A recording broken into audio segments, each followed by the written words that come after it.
Hello, guys. Welcome back to the Uncensored Critic podcast. Thank you, as always, for tuning in. It means the world. Thank you so much indeed. And today we welcome along a singer who is just going viral around the world right now. You've seen it via her Instagram page, and that is Chloëbeth. And if anyone who is unfamiliar, let's take a moment to introduce her right now.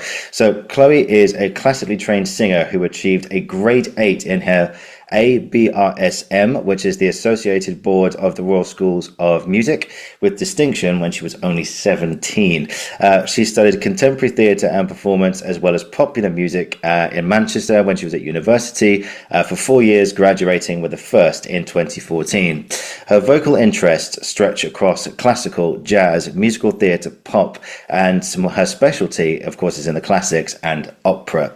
The one that wows the crowds as well as men in an Italian church on Instagram, as you'll see by some of her videos. She also has been involved in television with leading roles in BBC One drama documentaries, as well as playing Carmen and Serena in Fame, the musical. Her vocals have been heard across luxurious events such as weddings, gigs, all hanging on her every note. For clips and more access to her music, go follow her on Instagram. You'll find her work and links to much, much more. But in the meantime, Chloe, welcome. Thank you. Thank you for having me. It's nice to meet you. Yeah, and you? How are you? I'm good. I'm in Vienna. So, yeah, I can't complain. When people ask me how are you, I always want to give a really truthful answer. And Yeah. sometimes I just don't know. but I am good. I can't complain about anything, and I feel fine. Good. Yeah, because you're in a fantastic place as well. Vienna, city of musicians as well. You're in Mozart's country, Mozart's city and everything. Yeah. So it must be quite an amazing time to be there right now. I'm obsessed with architecture and buildings. I could look at a building with really, intricate details on for minutes on end. I'm not going to say hours on end because that'd be a huge exaggeration, but I can just stare at a building and for a long time. In Vienna, I mean, it's my first time in Vienna, in Austria, and it's beautiful. It kind of feels a lot like Italy, actually. So that's where I am right now, and what a time to be alive, I suppose. Indeed. So yeah, we'll get on to like your work and singing in just a second, but I want to shoot right back to the beginning just to start with. So in your case, where did it come from, the love of singing and being in this creative business? Where did it come from? Well, I used to, every time I'd hear an aeroplane, right, when I was inside the house, I'd hear that distant sound of an aeroplane and I'd rush to a windowsill and I'd sit on the windowsill in my house and I'd look up to the sky out of the window and I'd just start singing to me. Like it was like an internal singing, and I'd look up to the sky and I'd do this really weird voice. I'd be like, "Ugh," and it was quite a melancholy. I was like 5 years old and it was quite this melancholy feeling I had. And I'd just sit at the window and sing really quietly. And I don't know, that's one of my first memories of singing. It's quite weird, actually. But shortly after that, my mum took me to a performing arts school. So I got into the performing arts scene quite young. Theatre, dancing, singing. I had ballet lessons, piano lessons, and I was in a few musicals in different theatres in the area. And I suppose that's where I started entering this world, singing, just my memory's quite muffled and unclear, but I do remember being told, "Oh, you've got a good voice." And that external feedback saying, "Oh, I can sing," because my internal radar of my self-worth wasn't always clear. So when I was in these performing arts schools and getting lead roles and getting the solo, I thought, "Oh, I can sing then, yeah." Yeah. And it just sort of went from there because I was told I was a good singer. It's quite sad, actually. It's quite sad looking back that I feel like I didn't have the clarity on my own that I could sing. Yeah. But I suppose that just comes from, I'm not sure. Yeah, I think it's like we always rely on that encouragement from people because I think you ask anybody who would always say things like, "I wasn't sure if I could do this," but there's always that mentor, like a parent or a best friend or a teacher or someone who goes, "Yeah, come on, yeah, but we believe you can do this. We believe you can do this," and then you can. That's where the motivation comes from. I mean, was there like anyone in particular, like a inspirational teacher or a parent or anyone who said? I bet you mentioned there someone said you've got a great voice, but was there anyone else like a mentor or someone who really said, you should pursue this? Well, my mum has always been a huge encourager of mine. Yeah. So there was my mum, and she's quite musical as well. She writes songs and Okay. she plays the piano and she can sing. But also when I was classically trained, Mm-hmm. when I did all my ABRSM exams, my singing teacher, well, the proof was in the pudding. Every exam I took, I was getting full marks There you in go. in the classical realm. So that really helped my inner confidence when I was coming out of these exams, which I was the nerves I felt for those exams were crippling. I wanted to do well. And the training was rigorous, the operatic training. It was Yeah. rigorous, every note, every breath. I'm going back quite a lot of years because now I don't sing like that now. I'm quite a naughty classical singer now because I've let go of some of the training to just sing how I want to sing. Mm-hmm. But going back again, when I was being classically trained, it was so technical and so rigorous and it had to be perfect. Every placement of the note had to be perfect. So when I was getting the good feedback from top marks in all my exams and my singing teacher, who was incredible, Mr. Hampshire, yeah, I suppose I just thought, oh, I'm doing well here. Yeah. I'm good at this. So I carried on from there because a lot of people always ask me, why classical? Why did you learn to sing? Why were you classically trained? Because most people who look like me actually want to just sing pop or not opera. So that's where it started for me when I did begin to have these private lessons Mm. and realizing I was good at it. That's where it all started, and that was when I was very young. I think I can't remember, maybe 8 or 9. I started having these 1-to-1 classical lessons once a week. I think it's always interesting because we start in this area and we like everything has to be perfect, and yeah, we find when you find the freedom in stuff as well, it's not everything that you take from these schools or this certain way of thinking that if you have to do it this way or it doesn't work at all. So when you actually, we'll come back to that in just a second, but your time at the ABRSM, again, Associated Board of Royal Schools of Music, what was it like, that training? What made it so rigorous? Everything. Just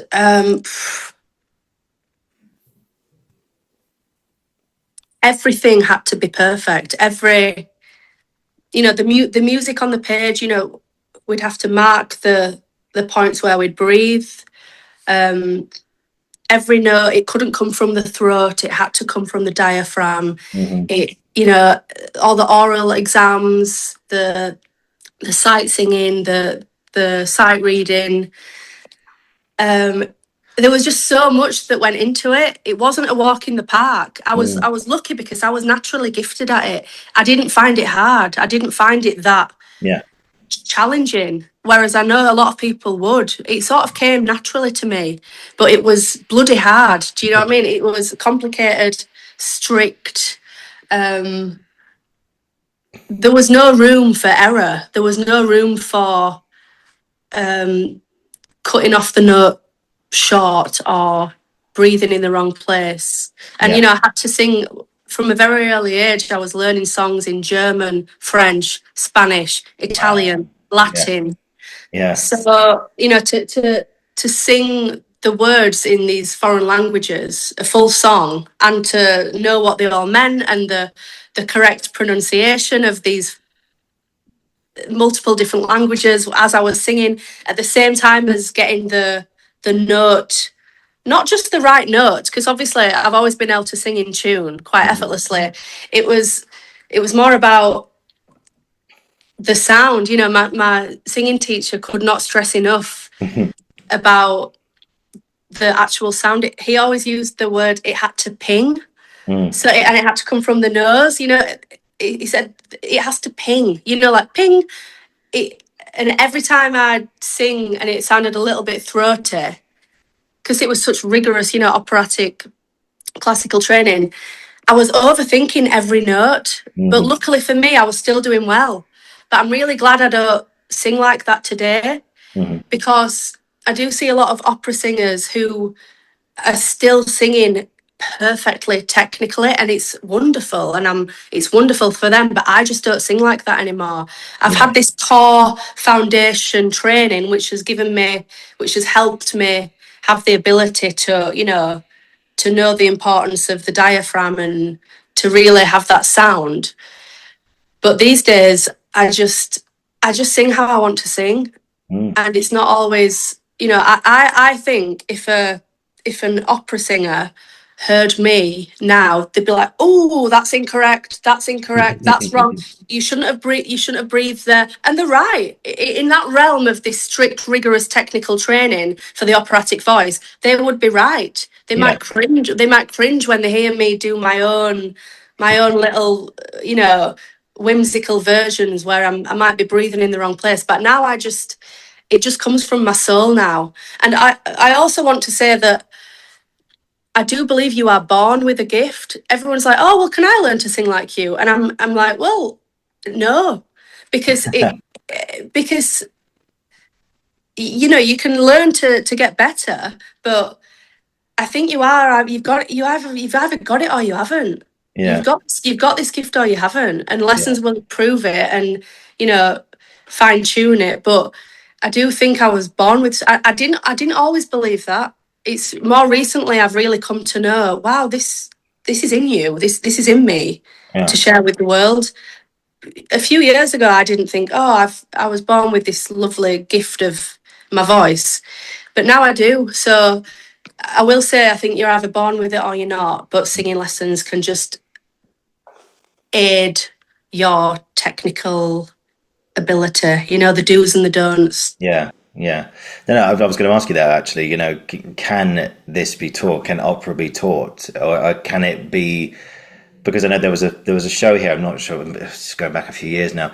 There was like a show called Pop Star to Opera Star, and they got all these people who were very successful in the pop world. I think Joe McElderry was one of them, and they tried to train them into opera singers. And you know, obviously they weren't like the full opera singer like yourself like at the end of it, but I think they gave it a good they gave it a good try. Actually, they did, you know, and it also asked the question, can it be taught, can it be this, can it be that? And but I think I'm with you, which is, I mean, did you know from day one that your voice was in the operatic? Well, it's like obviously you can sing pop songs and everything, and like, and with a operatic lens to it, but that was always your voice from the very beginning. Yeah. I didn't always know that I had this like miraculous classical voice, because I actually started out singing in musicals. Like I was in Annie, you know, Annie the musical. Yeah, I was a named, yeah, you will do. I was an orphan in Annie, and that's not classical, that's musical theatre. So, yeah. you know, things have just become clearer to me over time. I didn't really know much. I was in my own little world when I was younger. I didn't know what the hell was going on really. But no, what I will say, just to finish off on the can you learn it? Singing lessons help to a certain extent. Do you know what I mean? They'll help to a certain extent, but I think you've either got it or you haven't. That's it. It's you've either got the gift or you haven't. Some people do, some people don't. But the people who don't and have rigorous training, they can sing well, but I can tell when the gift is missing from the soul, from the heart, from that effortlessness, really. It's hard to explain. No, not at all. It's you always talk about the soul's gift and everything, and I think that's why we stick at what we do, because it's not just a hobby. It's not just like, like, oh yeah, this might be a bit of fun, but it's like and what I see from your videos, the way that you sing, it's almost like a calling in some ways. Yeah, it's not just I do this for a bit of fun, just to get some attention on social media or anything. It's not that at all. It's that you share your stuff with the world because you want to. If this is your soul's calling, this is what you were here to do. Would I be on the right lines by saying that? I think you would. I think you would. And you know what? It sometimes feels like a chore. It sometimes feels like I don't even want to do it. Which it's not like, it's not like, so some days I don't even feel like singing. It sounds really weird to say that.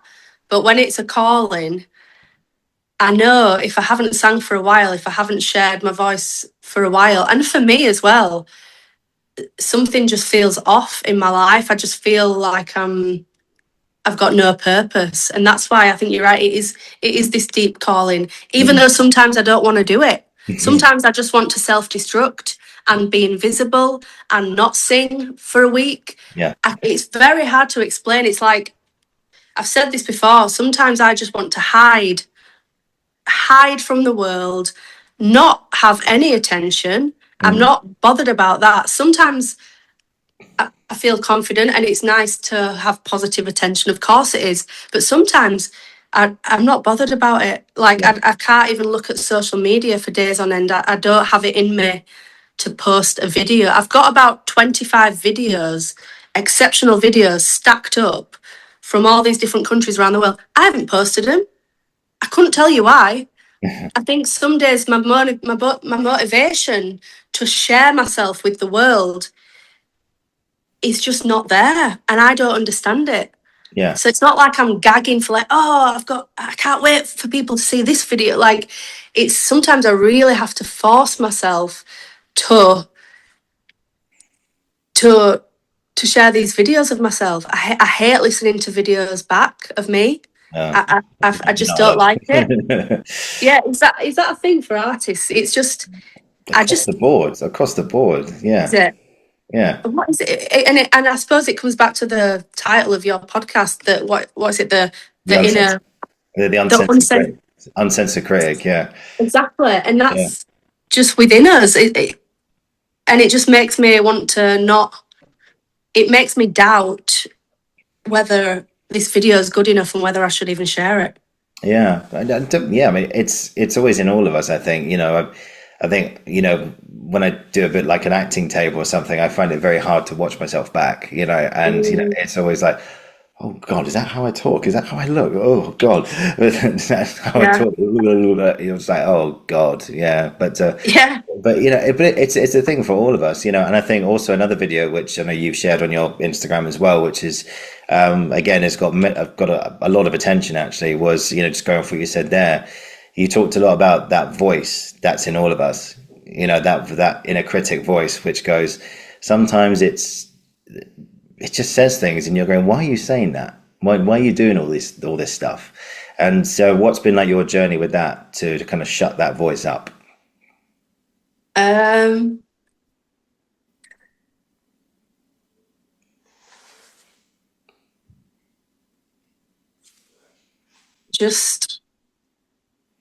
Well, I practice meditation daily now and things like breath work, and I really do like having an empty head that's free of chatter, because that negative narrative that can come in.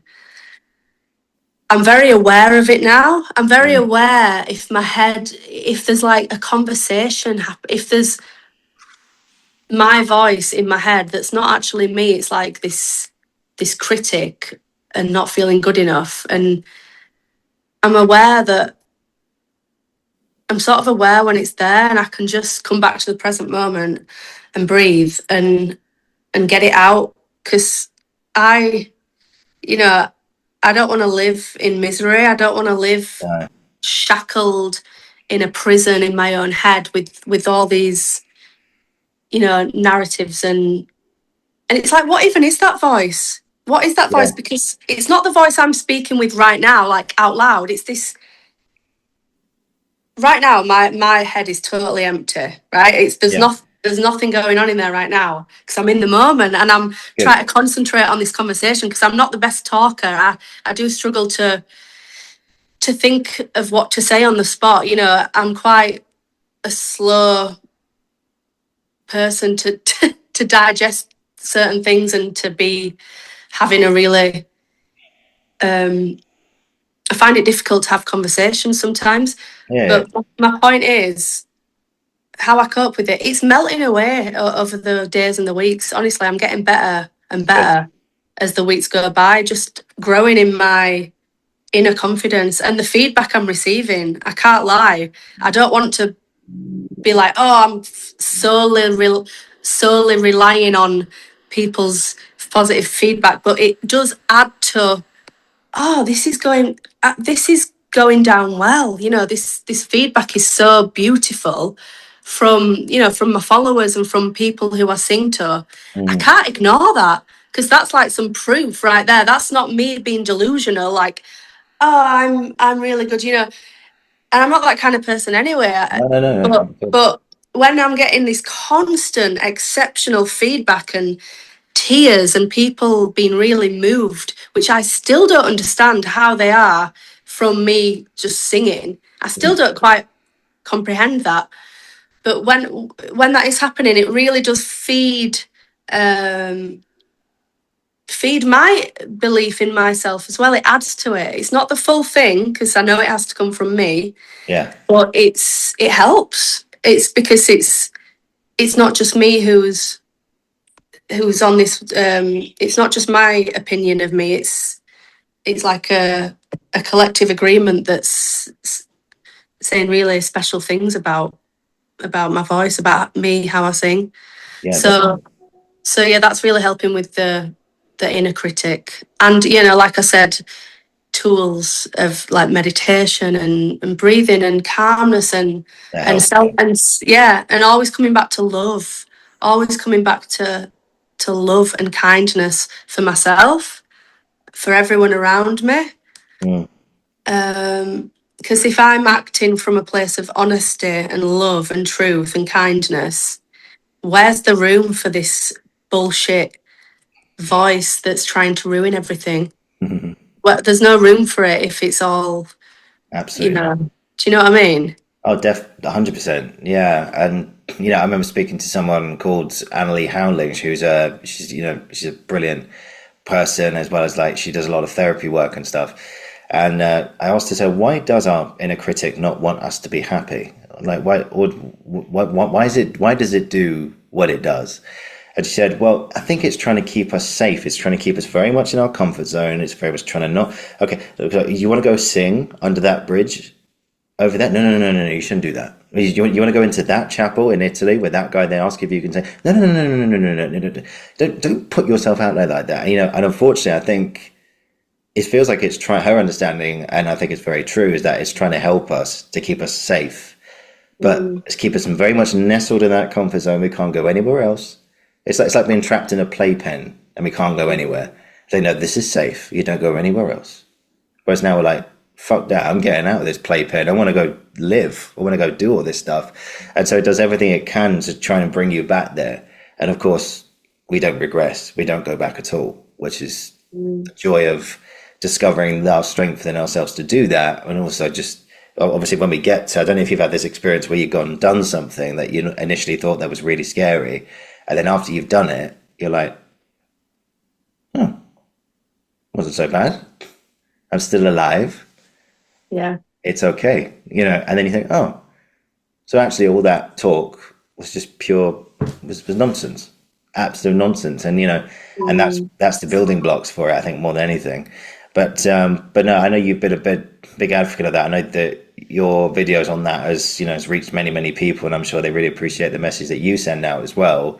And then ultimately, other people know they're not by themselves in this. We're all in this together, as they say. But definitely. And I think it's so right. You know, it's just that it is just trying to keep us safe. and not take risks, and not, because let's face it, when you put yourself out there, when you do something a bit different, when you, for example, sing to someone, you are always at risk of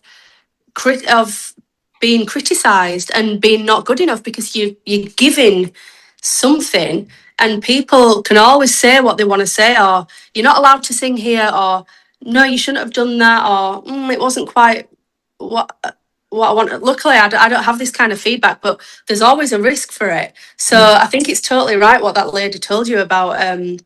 It just wants to keep you nestled up and safe. But I tell you what, I'll tell you for free, I don't want to play small. I don't want to live small. I escaped that pen many years ago. I did not, Also, I'm sober now, and I tell you what, I did not get sober to stay in a metaphorical prison, because I was in that metaphorical prison enough as it was for, with my addiction. So yeah, it's just about really getting free of all that bullshit in the head. And I'm very quick to realise these days, like, shut up.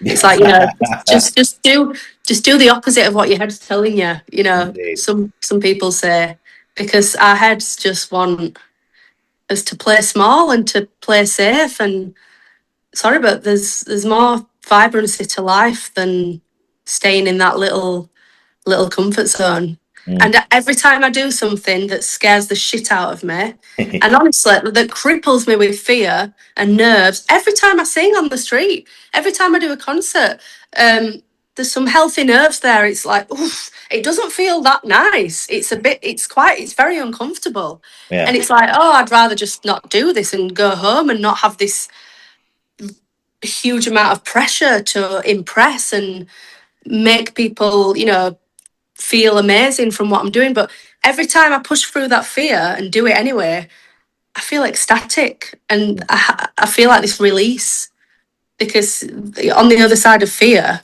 is where the magic is. Always. Indeed. Always. That's where the blossoming happens, and on the other side of fear. If I stay at this side of fear, I'm not really going to get where I want to be. Courage is very important to me, and I try and practice it as best I can. Sometimes sometimes it gets the better of me, the fear gets the better of me, but yeah, we're only human, so yeah. But that's breaking out that's the important thing. And I think I've got to ask you about, again, another video that you've done. I promise I'm not stalking your Instagram. I'm not. But it's I want to ask you about, we were talking before we started recording about the time you were in Italy, and you walked into a chapel, and something just took over you in that moment, and you saw a gentleman there on one of the benches, and you just asked him, "Can I sing for you?" I mean, talk about coming out of the comfort zone, right? I mean, tell me about that experience. That was amazing. So I flew to Italy on my own, as I do, with no plan, no gigs planned. I just thought, I was a bit fed up in England. Was earlier on this year, and I just thought, right, I'm going to go to Italy and I'm going to sing. Yep. Literally no plan, no venues planned, no nothing. I just thought, I'm going to go to Italy.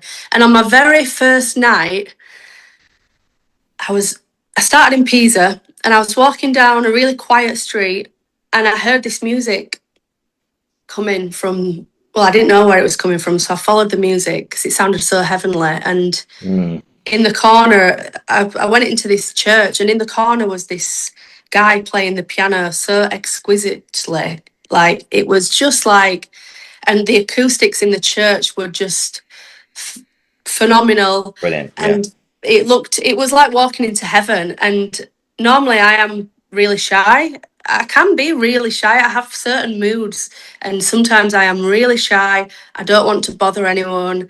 I just don't want to put myself out there. I don't want to pester anyone and say, oh, can I, get involved in this? I can be quite a loner. Honestly, I'm very good at isolating, too good. So, but on this, I don't know what happened in that moment. Yeah. Because I had not planned on singing that day. I hadn't planned anything. Yeah. But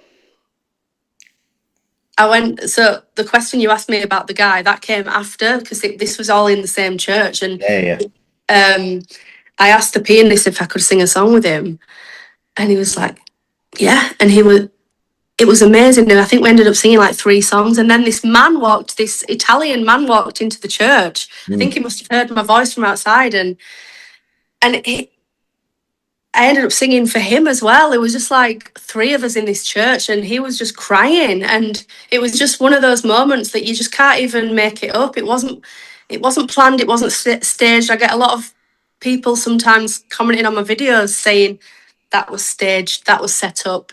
And I'm telling you now, it's not. No. It's really not. It's real. It's true. It's raw. And it happened.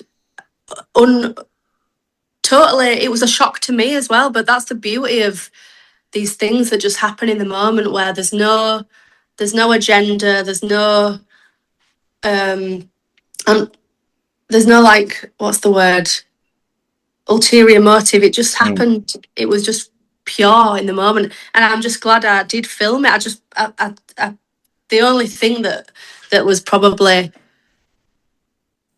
like the most not in the moment was just me filming it, because it was such a beautiful moment that I'm so glad I did, to share with people, because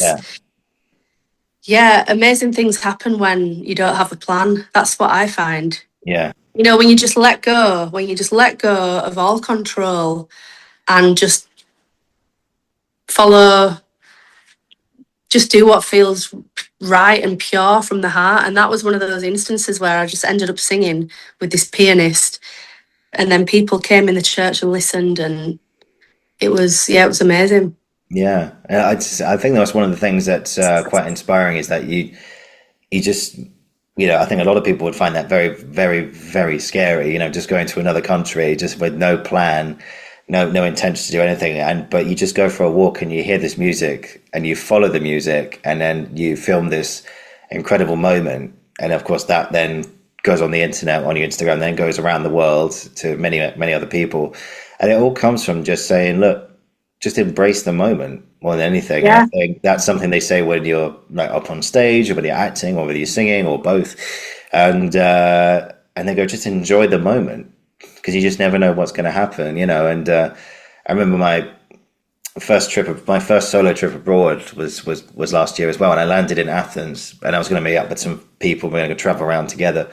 But I remember that first moment where you get into your hotel room, and you just go, shit, what have I just done? Have I made the right decision here? Have I done that and the other? But then again, I met some incredible people there, and we travel around the islands together, and you just think, it goes what happens when you just say, screw it, let's just see what happens. And I think that's a good metaphor for performing as well. Get out there and just, whatever you're feeling, you've done all the work, and just go for it, and let's just see what happens more than anything. And at the end of the day, you just feel happy with what you've done. And of course, everyone's a critic these days. But, oh, that was staged, or they made all that up. There was a director behind the cameras. No. No, just guarantee now, there was no director, there was nothing staged about what you did at all, right? Nothing. Nothing. The only thing that I'd say staged is me pressing play on my camera, which thank goodness I did, because it's a beautiful moment that I wanted to capture. That's the only thing in my mind that's that's not even staged. Everything's recorded these days 24/7. But yeah, none of it was staged. We were all strangers. Yeah. I'd never met these people. I didn't plan on singing. I can't emphasize enough how my shit is not staged at all. And if it ever is even slightly staged, I will disclose that. I don't want to con people into thinking something is this when it's actually that. Like I'm honest. I want to live my life with integrity. Indeed. And not just do stuff for to get a viral video. It has to be real, otherwise I'm not bothered about it. Indeed. Yeah, just keep at it, man, and keep doing what you're doing. I think, so just back to singing just for a little bit longer, I think, in terms of like looking after the voice and everything, because some people have vocal burnout, or they do like some sort of routines to keep their voice healthy and stuff. What have you found is the best way to maintain your voice and just keep it just keep it intact and look after it, like remedies or steaming, or what is it that you do? I don't do that much. I don't do a Honestly, lot. I'm not. It's such a natural. No, honestly, I'm not. I'm very naughty with all sorts. I'm not. I'm. If you only knew, like a lot of. I wouldn't ever advise this, but sometimes I don't even warm up. I know it's bad, but All right. I can just sing, and warming up is very important. Let me just say that, and I should always warm up, and sometimes I do. But you know, when these random occurrences happen around the world, like that video in Italy, in that video in Italy where I sang really nicely, I'd just eaten a foot-long sandwich. I hadn't slept in like nearly 2 days. I Yeah. had not warmed up, and it just comes out like that. And I know people who say, "What you just that just happens? You sing like that off the cuff after eating, after not warming up, after not doing anything to to protect your voice." And that's just the way it is for me. Mm. Honestly, I don't really. I feel quite bad saying this, but I don't have a specific routine that I do. I can just sing like that off the cuff. However, sometimes when I am trying hard to do all the right things for my voice, I love honey, raw honey, Mm. natural honey, not the stuff that you buy in Lidl, like the real deal straight from the beehive. I'm very, very particular about the water that I drink, Mm-hmm. preferably not in a plastic bottle. I like it in a glass bottle. I like it to come from the ground with the natural. What's the word? What's the Natural word? minerals and stuff. Yeah, but there's like a filter system that comes from like the earth. That's Okay. basically, I like to drink water that's not been meddled with by humans in any way. I Mm. avoid fluoride, water in fluoride at all costs. So Yeah. Yeah. I do not drink tap water because that actually dumbs us down the fluoride. Yeah. I think I'm so. Actually, this is what I love about Vienna right now. The tap water is the best water in the world because it comes straight from the Alps. So there's no chemicals added. There's nothing. Wow. I've never known tap water like this. It tastes amazing. It's come straight from the Alps. So, and in all the other, like I was in New York City recently for 2 months, and their tap water, they put chemicals in it, they put chlorine in it, all this stuff that's actually really harmful for us. Mm. So this water here that I'm drinking here is just unmessed with, natural. Like the Mother Earth has done its thing Happy to days. make it pristine. So yeah, very particular about the water I drink before I sing. If I'm on my best behaviour, a lot Yeah. of the times I'm not on my best behaviour. But I'll give you a scenario of me being on my best behaviour in terms of looking after my voice. Mm-hmm. It's raw honey and ginger. Mm-hmm. Warm water is good for the to open everything up down there, and I've done a lot of research into into what water is good for us. So that's the extent of it. And yeah, warming up is great. When I have had a thorough warm, I don't have much patience for stuff like that, but I can be quite undisciplined. I'll be honest. I'm not very disciplined sometimes.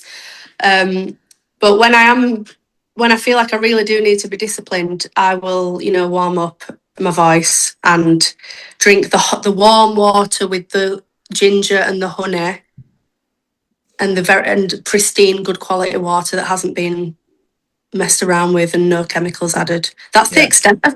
I think that's the extent of it. And Yeah. also just talking to myself. It goes beyond the voice. It's about it's this is what I mean when I say I'm not too technical these days. I'm rigorous and strict. It just, before I sing, if I remember, I need to have this moment where I just take, just like, and just be calm and centered and in the moment and believe in myself and really take a moment to believe in myself instead of instead of letting the crippling fear of, oh, is this going to be good enough? What are people going to think? And that's there a lot of the time. But if I'm really on top form, I will be really grounded in the moment, and I think that's just as important as the warm up, because I'm setting the tone within me for what I'm about to give out to the world. Do you know what I mean? Does that make sense?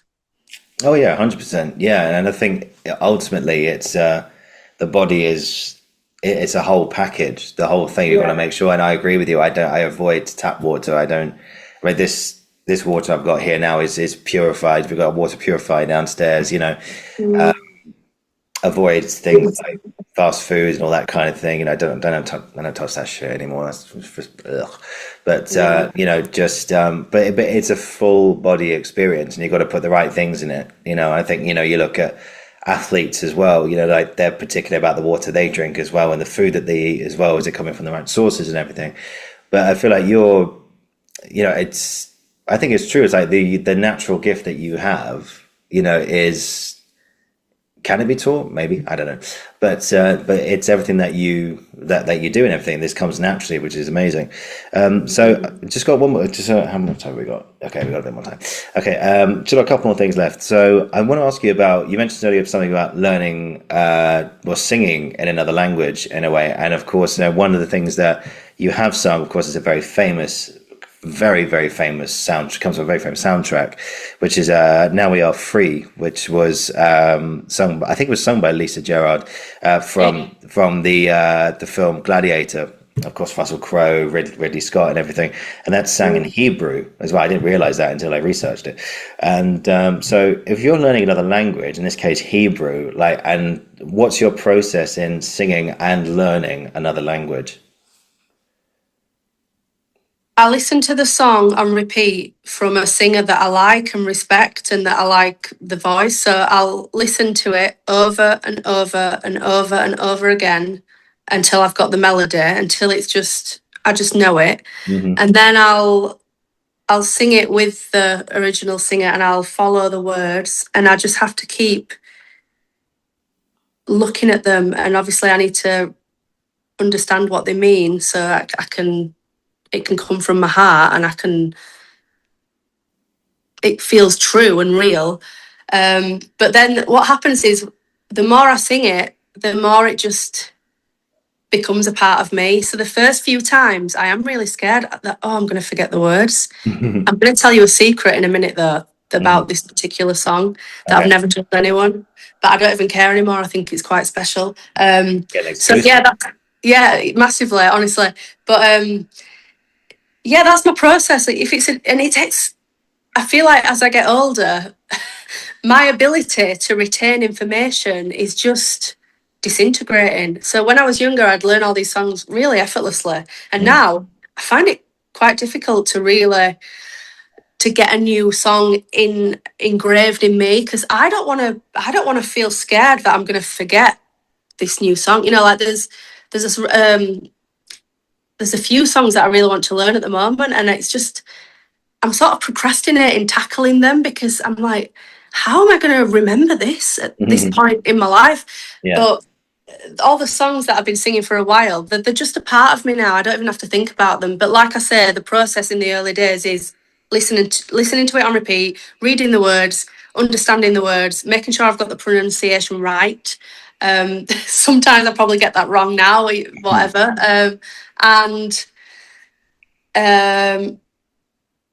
Just try to memorize it and becoming more comfortable with it the more and more I sing it in different scenarios around the world.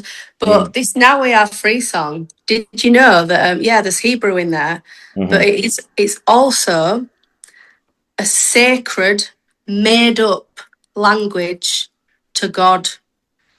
And I did not want to copy that one person's sacred made up language to God. These lyrics they created in their moment with God. I thought, I don't want to that's someone else's prayer. So when I sing it now, I make them up. It's my own I just sing what feels right, because when I learned that was part of the process of that song, that yeah, there's Hebrew, but it's a made up language to God.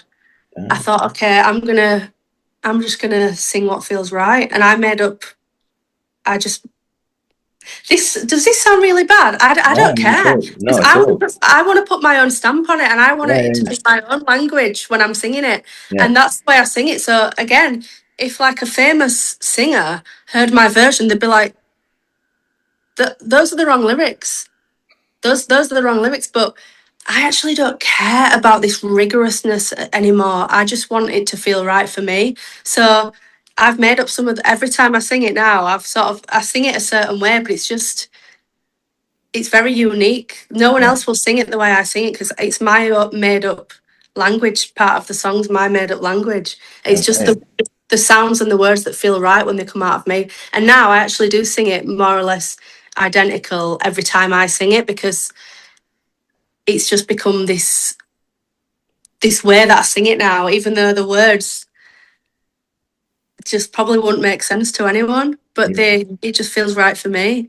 yeah. And it gave me the green light, knowing that that was the origin of the song. I thought, okay, I can do that the way I sing it then, because it's me who's singing it in this moment.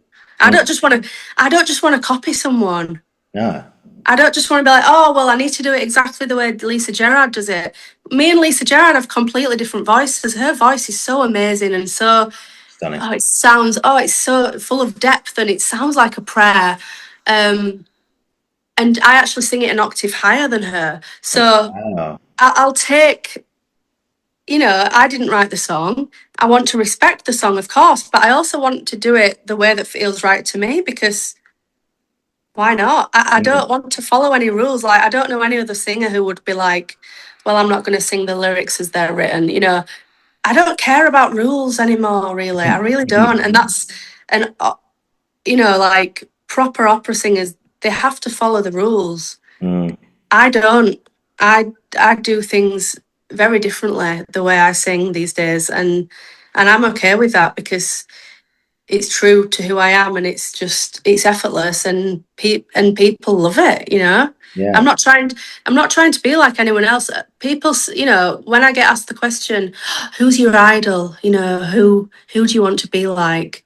I don't understand that question, because I'm like, why would you ask me that? I don't want to be like anyone other than myself. I Mm. don't want to be like that singer or that singer. I don't want to compare myself to anyone.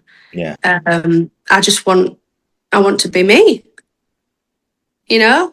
So That's it. that's the truth.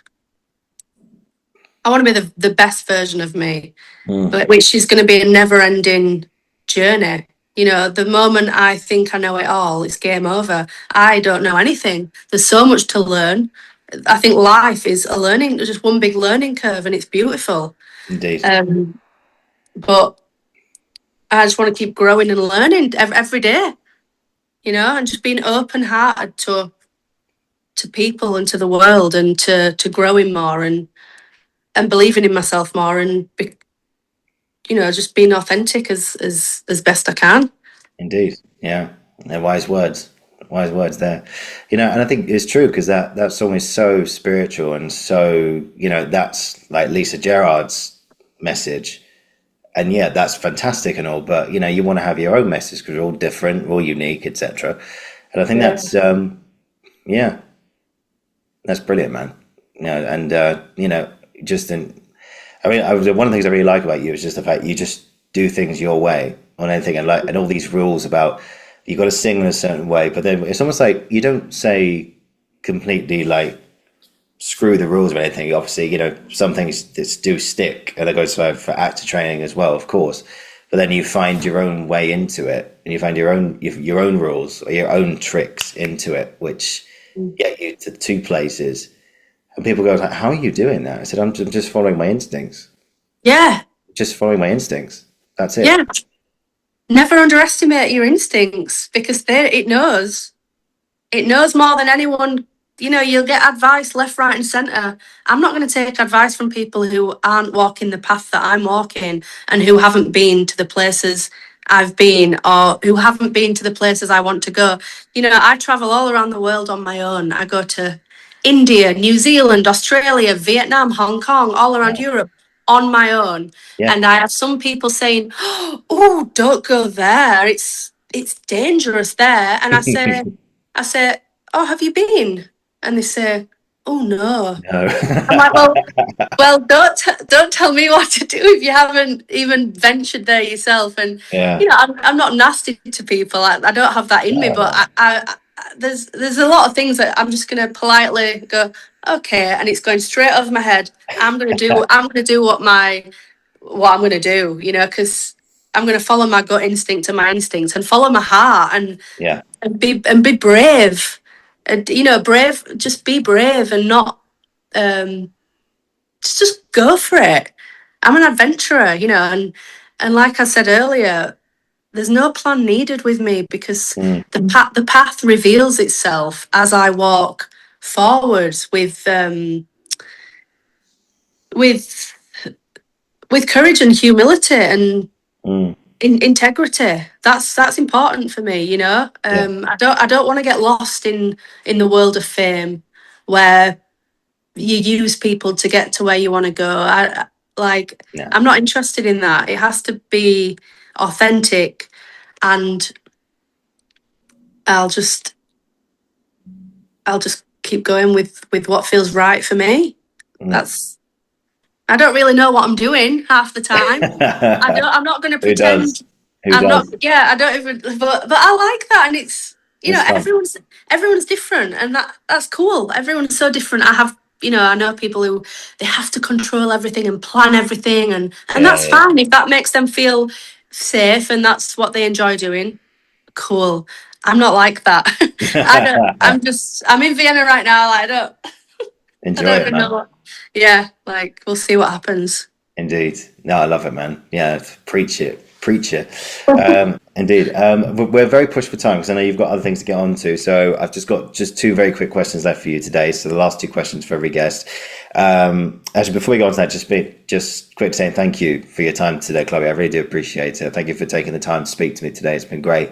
So the last two questions for today are, first of all, what would you say was a bit of advice you wish you heard when you were starting out? You've probably already answered this, but if there is something else, what advice do you wish you heard when you were starting out? Mm, believe in yourself. Don't compare yourself to anyone. Comparison is a thief of joy. That's Mm, obviously a famous quote. Um, indeed. believe. If I was to say to myself, I'd say, you know, fuck what people think, because I did really used to care what people thought. I really did when I was a teenager. You know. We've all been there. We've all been there. Yeah. Yeah. Oh yeah. Yeah. It's consuming, isn't it? It's like, Yeah. where is the person you're meant to be? Is it in there somewhere? No, it's deeply buried. In the teenage years, it's deeply buried. I was just a shell of myself. But yeah, I'd say believe in yourself, be confident in who you are. Do not shrink yourself so that other people can feel comfortable. Indeed. Stop dimming your own light so that the people around you can, you know, feel safe. Just do you, be you, believe in yourself. Really, like cradle that inner child and really want the best for that little girl. Just stuff like that, really. Yeah. Just believe in yourself. Keep going. Never give up. Indeed. It's cliche, really, but It's true. It's true. yeah, yeah. Yeah. Oh, absolutely, man. I love it. And last thing today, what would you say has been an experience or experiences you've had in your career up to now that you'll never, ever forget? Do you know what? They don't involve fame and glory. They don't involve selling out stadiums and singing to thousands of people. They don't involve the unforgettable moments. Don't involve, you know, singing with a celebrity. I tell you, the most unforgettable moments for me. Hmm. Very, very. It was human to human and heart to heart. One of them was in a care home. full of elderly people with dementia. And this was a few years ago now, and they asked me to go in and sing to the elderly patients in there who were all dying and really, really, really bad with the dementia. And there was this one old lady that I was told had not gotten out of bed for weeks. She'd lost the will to live. She was bedbound. She didn't get out of bed. Wow. And I was downstairs and I sang this song, and it was Pia Jesu, a Latin song. Yeah. And this lady, and I didn't know all this, but I was told after, this lady, this was in the living room for all the people in the care home, and I was just, singing to them. And this lady appeared, this old lady who could barely walk, but she appeared. She'd followed my voice from her room upstairs all the way down to this living room where I was singing for them all. And all the staff at the care home, they were like, they were so shocked to see this old lady because she hadn't got out of bed, and she'd followed my voice and she came down to listen, and she was crying and she was smiling. And that is an unforgettable moment because my voice summoned her to come down. It was obviously a song that she really connected with and she'd heard in a earlier time in her life. That's priceless. That was in a care home. Fuck the big stadiums and everyone screaming my name. Oh, such an unforgettable moment. I'm sure. And by the way, I feel like a lot more unforgettable moments are yet to come in my career because I feel like I'm only just starting out. Indeed. I'm gonna have the big stuff coming like that. But it's the priceless moments like that one in the care home where that happened. Unbelievable. And then one more, again. Last year, I was traveling around New Zealand and Australia on my own, singing to people on the streets, just singing. And I was in New Zealand and I was singing on the street for tips, for free, for whatever. Yeah. And this young boy, I don't know, maybe he was 18, 19, maybe 20, 21, but a young lad, a young man, he was completely deaf in both ears. He couldn't hear anything, right? And I was singing, I don't know, it might have been Ave Maria or something. And he walked past and I didn't know him, and he came up to me and he sort of sign languaged and sort of, like mouthed. He told me he was deaf, and he said, but I can hear you. I can hear you in my heart. And he said it the way, a deaf person would say it, but he said, I can hear you in my heart. And I just was like, wow, he can't actually hear, but he can hear my singing in his heart. Wow. As he walks past, even though he can't hear anything externally. And just little moments like that, they're the unforgettable moments. In a modest environment, just like I said, human to human, these interactions, these almost that feel sacred, special interactions that I can't quite understand, but all I know is they are bloody special. Stuff like that. I suppose, there's so many more I could think of, like when people cry for joy, when I sing, that's always like, I'm baffled by that, but it's so special. I'm like, wow, is this really having that effect? They're the unforgettable moments for me. They're not like these big things they are big things. They're completely wonderful, but it's stuff like that that's unforgettable to me, that stays with me a long time. Oh, wow. And I think the best is yet to come with the 100%. bigger fame stuff, if you like. I think that's but those moments I have no words. Incredible. Wow. Chloe, those stories are just beautiful. I mean, congrats. I mean, that's some achievement. And just to see, like, the scene popped into my head was, you seen the Shawshank Redemption, right? Yeah, a while ago, yeah. Yeah, remember the scene where one of the lead character, Andy Dufresne, breaks into the office and puts the megaphone for the whole prison next to this spinning record of, I think it's an aria from the Marriage of Figaro from Mozart or something like that, and he plays it out towards the whole group, and everyone just stops. And it's just the power of music. And I think they said, I have no idea what those two Italian women were singing about, but it was like just for a moment, everyone felt free. Mm. And you freed that lady from her bed for whoever, how many weeks or months. You freed that child from being like, I can't hear a thing, to, but I can hear you, and Wow. that's something, man. I mean, congratulations, man. Those are some killer stories, man. They're amazing. When you put it like that, you nearly made me cry. When you just put it the way you put it, Oh, yeah, it's amazing. yeah. You're doing some great stuff, Chloe. You really are. Thank you. You're doing well. Keep doing what you're doing, man. Honestly, you've inspired me today, and I'm sure you've inspired many, many people before this and after with your channel. And just all I will say is just not only thank you so much for your time today, but just keep it up, man. Keep doing what you're doing, and keep sharing your gift with the world. And I look forward to see what else you do. And it's been amazing. Thank you so much for today.